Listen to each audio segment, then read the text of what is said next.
Kalau lu merasa konten ini menjadi asupan gizi lu dan penyegar lu, jangan lupa subscribe dan nyalakan loncengnya, Bor.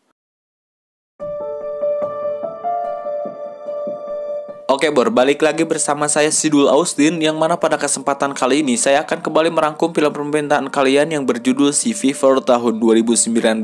Film yang bergenre science fiction thriller ini disutradarai oleh Naisy Handyman dan dirilis tahun 2019. Lupakan dulu The Abyss, Jaws, Piranha atau Sharknado. Sharknado enggak sih, pakai cheater hiunya anjir. Si Fever ini tidak menampilkan teror seperti film-film pendahulunya, tapi tekanan yang ditampilkan dalam film ini menurut saya lebih oke dan sedikit mengkanyutkan.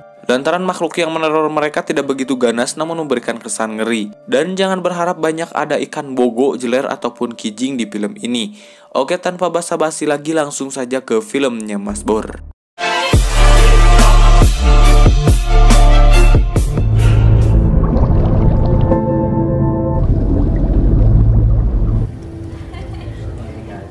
Awal film kita akan diperlihatkan seorang perempuan yang bernama Siobhan.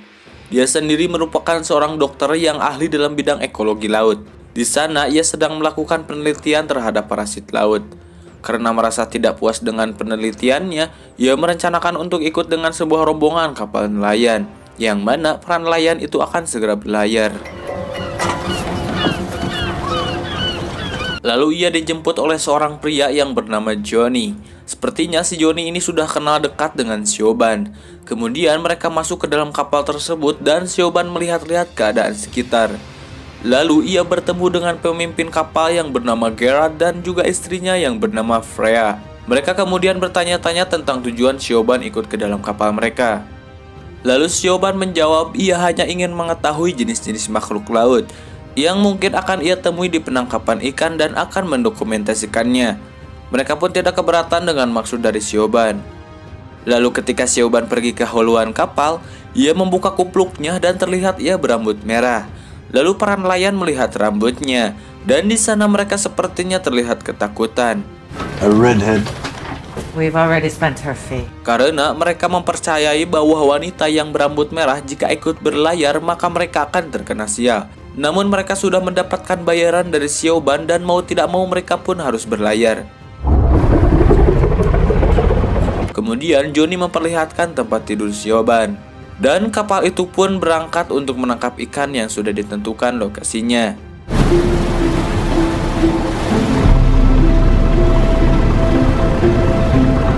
Singkat cerita, ketika mereka berlayar, Siobhan melihat ke bagian mesin lalu ia bertemu dengan Omid. Si Omid sepertinya orang pintar karena ia telah mendesain sendiri alat penyaringan air asin menjadi air tawar di kapal itu. Dikarenakan pemilik kapal tidak mampu membeli alat penyaring air, akhirnya Omid berinisiatif untuk mendesainnya sendiri. Di sana, Siobhan terkagum dengan keahlian Omid, dan ia bertanya, "Kenapa kau tidak mencari pekerjaan yang lebih baik?" Namun Omid hanya tersenyum, mungkin dia belum menemukan waktu yang tepat. I've been waiting for the right opportunity, I guess. Lalu scene beralih ke ruang kendali. Di tengah perjalanan, tiba-tiba Gerard dan Freya menerima sebuah transmisi di mana zona penangkapan ikannya yang akan mereka tuju ternyata adalah zona terlarang. Meski mereka tahu di sana terdapat ikan-ikan yang melimpah, namun mau tidak mau mereka harus memutari zona itu dan memilih untuk mencari zona lain. Sedikit info, pemerintah melarang siapa saja masuk ke zona itu, dikarenakan di sana terdapat banyak ikan paus yang dilindungi dan dikhawatirkan melukai paus-paus yang sedang berada di sana.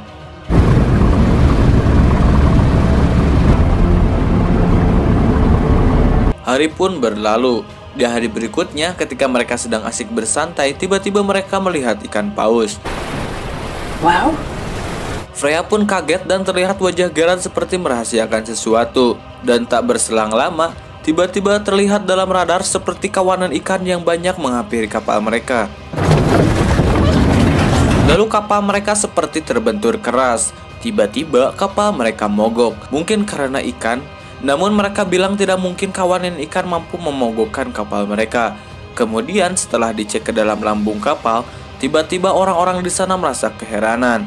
Mereka melihat di dinding kapal yang seperti membusuk dan melepuh. Lalu terlihat seperti jamur-jamur berlendir dan membusukkan kapal mereka. Lalu Gerard pun datang dan melihat keadaan di sana. Lalu ia pun merasa kaget dan heran. Ia lalu mencoel kayu yang membusuk itu. Terlihat seperti makhluk aneh yang menempel di kapal mereka. What is this? Lantas Gerard berbicara kepada Siobhan, bukannya kau ingin menelitinya? Coba cek ke dalam air. Lalu Siobhan pun pergi ke dalam air meskipun sudah diperingati oleh Johnny. Namun ia tetap terjun.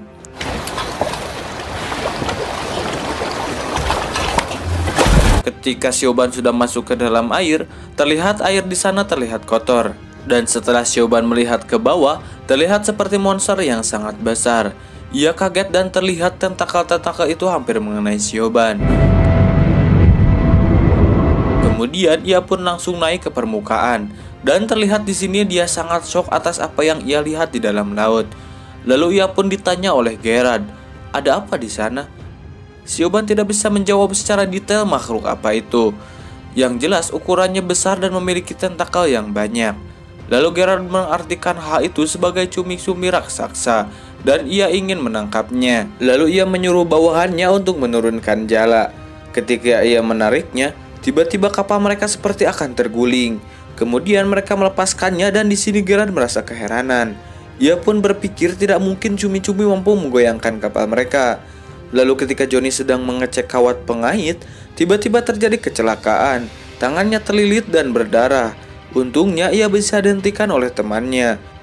Ia pun diobati dan kembali berdiskusi karena kapal mereka tidak bisa kemana-mana. Dan kapal mereka terlilit tentakel-tentakel itu. Kemudian tiba-tiba kru mereka menemukan sebuah kapal lain yang tengah berlayar di sekitaran mereka. Lantas mereka pun berinisiatif untuk pergi ke kapal itu. Dan sesampainya di sana, mereka malah menemukan banyak sekali mayat yang mengerikan. Jesus Christ. Fucking hell. You must have gone mad. See people. Seluruh awak kapal pun mati entah apa penyebabnya. Dan terlihat satu orang tidak mempunyai mata. Mereka pun lari dan kembali ke kapal. Namun Siobhan diperingatkan oleh Gerard untuk tidak memberitahu yang lain. Setelah mereka kembali, keajaiban pun terjadi. Tiba-tiba kapal mereka dilepaskan oleh lilitan makhluk aneh itu dan kini mereka bisa kembali berlayar. Namun bodohnya, bukannya mereka cepat-cepat pergi dari wilayah itu, Gerard malah meminta pria untuk kembali menebar jala di perairan itu. Mungkin lumayan di tempat ini banyak terlihat ikan.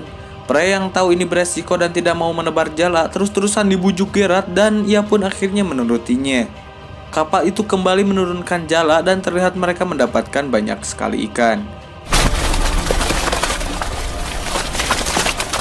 Namun ada yang aneh di tali-tali jala mereka.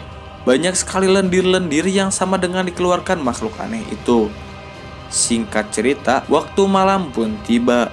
Johnny yang telah terluka di tangannya akibat terlilit tali kemarin, kini merasakan badannya panas dan tidak enak. Ia malah berperilaku aneh dengan ingin menceburkan dirinya ke dalam laut, meski untuk beberapa saat. Untung saja ia bisa dihentikan oleh para temannya. Dan Gerard selaku kapten kapal pun memarahinya karena ia menyangka Johnny meminum obat-obatan terlarang. Namun Johnny mengaku dia tidak meminum obat apa-apa. Lalu Siobhan memberitahu mungkin ini karena infeksi di tangannya. Let me see your hand. I'm fine. I'm fine. Lantas ia mencoba melihat mata Johnny dan terlihat seperti ada yang bergerak di dalam bola mata Johnny. Lalu ketika Johnny ke belakang dan mencuci muka, tiba-tiba ia merasa kesakitan dan terlihat di matanya kian banyak yang bergerak. Dan tiba-tiba seketika matanya pecah dan memuncratkan darah yang mengeluarkan makhluk aneh. Semua merasa panik dan Johnny pun mati seketika. Bibinya merasa sedih dan shock kenapa ini bisa terjadi. Lalu Siobhan pun mulai mencurigai dengan air yang terkontaminasi. Lantas semua teringat dengan temannya yang sedang mandi. Dan benar saja, dari tetesan air itu muncul air hijau yang ketika menetes kulitnya pun seperti melepuh dan terluka. Sorry, please. Ia pun dibawa untuk diobati pendarahannya. Lalu mereka melakukan pengecekan terhadap alat penyaringan air. Dan benar saja, penyaringannya pun sampai hancur yang diakibatkan oleh lendir makhluk itu. Lantas mereka mengecek kembali penampungan air. Dan di sana banyak sekali lendir berwarna terang melompat-lompat seperti kecebong. Mereka semua berpikir bagaimana caranya supaya makhluk-makhluk itu bisa dibersihkan dari kepala mereka. Siobhan pun meneliti lendir-lendir yang ia temukan dan ternyata di dalam lendir itu seperti telur-telur larva. Mereka tahu bahwa makhluk itu masih hidup. Lalu mereka mencoba menggunakan zat kimia untuk membersihkannya. Namun itu semua tidak berpengaruh apa-apa.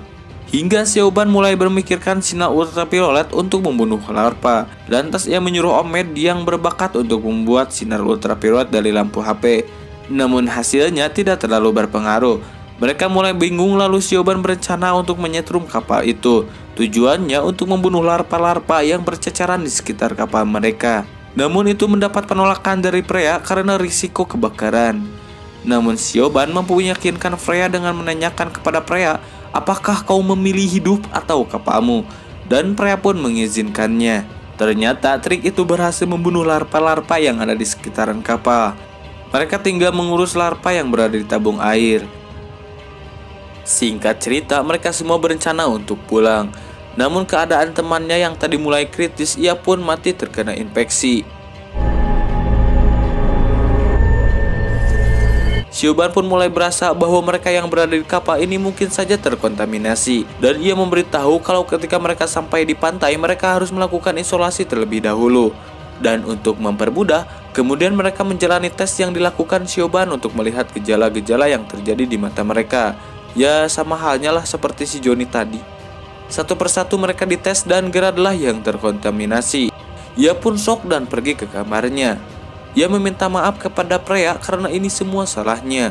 Bahwa ialah yang telah membelokkan arah kembali ke zona terlarang demi menangkap ikan. Dan itulah sebabnya mereka melihat paus ketika berada di zona itu. Dan Gerard pun meminta Freya untuk membunuhnya daripada menjadi sumber penyakit ketika sudah bertepi di pantai. Gerard pun mati di tangan Freya. Lantas Freya berencana untuk meninggalkan kapal dan pergi menggunakan perahu kecil. Ia menyuruh Siobhan dan Omid untuk membakar kapalnya jika kapal itu mulai tidak terkendali lagi. Lalu Omid dan Siobhan kembali mengecek penampungan air.